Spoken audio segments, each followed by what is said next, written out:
Saudara Lun, saya bisa melaporkan dari Jalan Sehat Sanje, ya, Kampung Desu. Syederalun, hujan deras yang mengguyur Banda Aceh dan Aceh Besar sejak Kamis 7 Mei 2020 menimbulkan musibah di banyak lokasi. Banjir bandang dan longsor dilaporkan terjadi di kawasan Hong dan Lepung, Aceh Besar.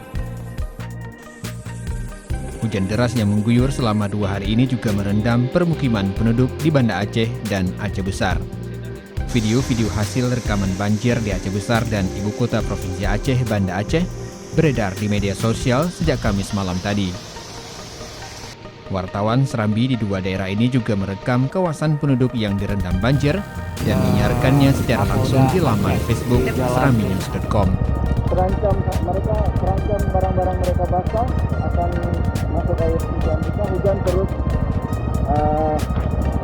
berlangsung.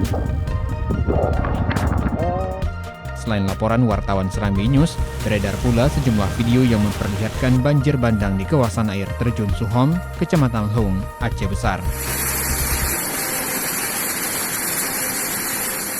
Ada juga video yang merekam longsor yang menimbun jalan Banda Aceh Melabuh di kawasan Gunung Paru, Aceh Besar. Ada juga foto-foto banjir yang merendam kompleks perumahan Villa Buana Gardenia Geli Genting, Kecamatan Pekanbada, Aceh Besar.